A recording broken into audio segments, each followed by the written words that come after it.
Halo teman-teman, kembali lagi di channel Yuk Bisa Guys. Kali ini saya akan menjelaskan mengenai jumlah dari pubah acak independen ya. Jumlah dari pubah acak. Yang pertama kita akan belajar moment generating functions ya. Fungsi momen suatu pubah acak X didefinisikan sebagai ini. Ya, kita tahu nanti ETX ini bisa dianggap sebagai ekspansi deret Taylor ya, dari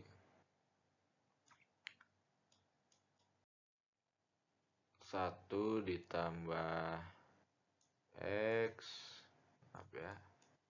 ditambah T kuadrat per 2 faktorial ETX EX kuadrat, kita ganti dulu warna kuning, dari X kuadrat ya, soalnya ini jangan di E-in dulu ya, ditambah T pangkat 3 faktorial X pangkat 3. Nah kemudian jika kita nilai harapkan gitu ya, ETX jadi akan menghasilkan 1 tambah EX gitu ya, tambah T kuadrat 2 faktorial dikali E dari X kuadrat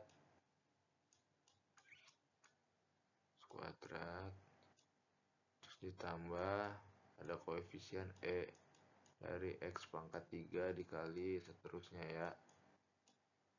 Jadi nanti kita akan lihat bahwa ini bisa mencari nilai harapan dari X ini,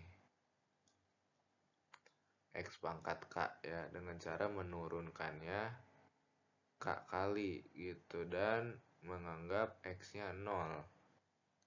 Karena ketika X-nya 0, maka di sana akan hilang ya semua dari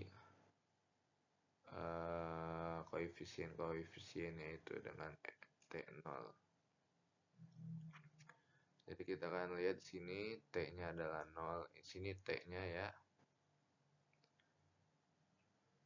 Jika X adalah pubah acak diskrit ya, diskrit di sini, maka ini adalah dengan fungsi masa peluang ya. Ini adalah moment generating function ya. Kemudian ini jika kita continue, maka moment generating functionnya adalah ini rumusnya. Ya, momen ke K dari turunan ini ya dapat didapat dari ini turunan ke K fungsi pembangkit momen yaitu mxt. Jadi moment generating function ditulis sebagai mxt.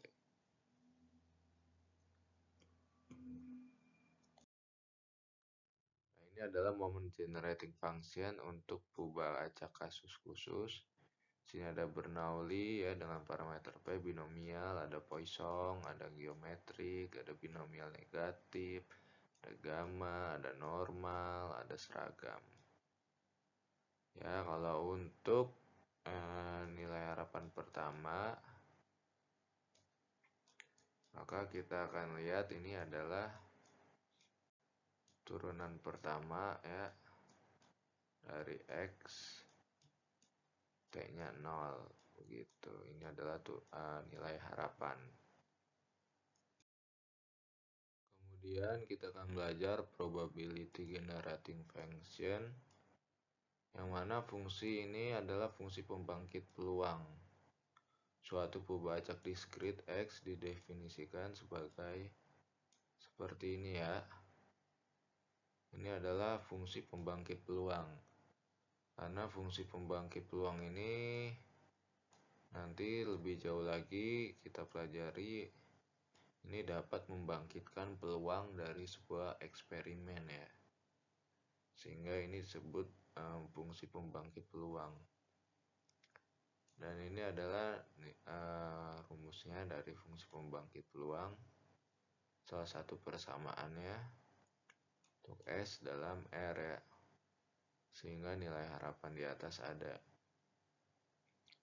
Sehingga nanti kita bisa menemukan pola bahwa nanti kita lihat turunan pertama ya, do S dari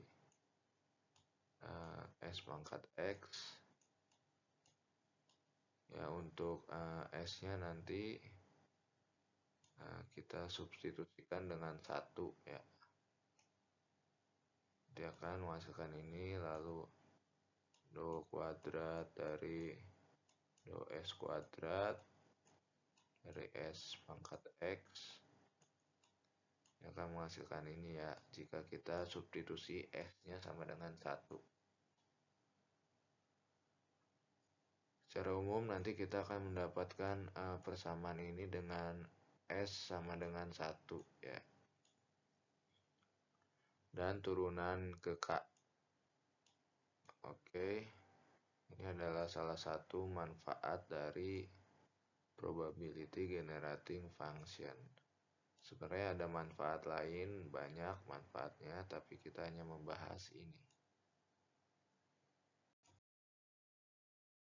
Kemudian kita akan langsung membahas jumlah peubah acak bebas.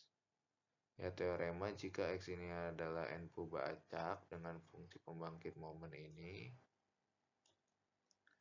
maka fungsi pembangkit momen dari ini adalah dikalikan gitu ya. Jika terdapat M peubah acak menyebar binomial, maka parameter dari penjumlahan peubah acak tersebut adalah ini. Parameter ya dari penjumlahan peubah acak. Oke. Jadi sini kan N ya, ada N peubah acak.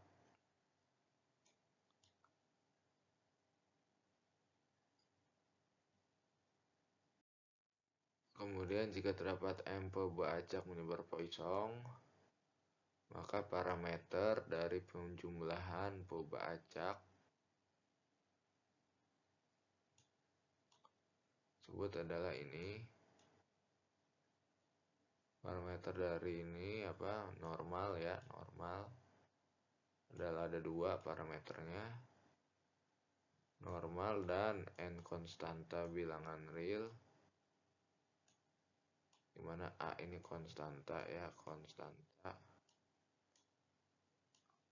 Maka parameternya adalah ini.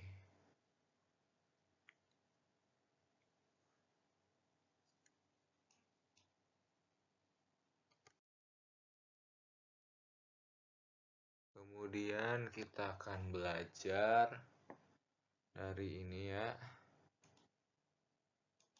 ketaksamaan Markov dan Chebyshev. Ini adalah ketaksamaan Markov. Jika X adalah peubah acak yang bernilai tak negatif, maka untuk setiap P lebih besar dari 0 berlaku seperti ini.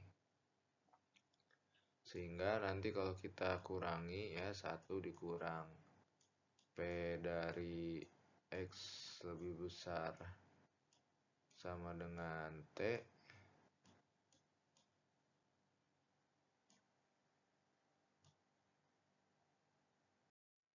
adalah lebih besar dari EX per T.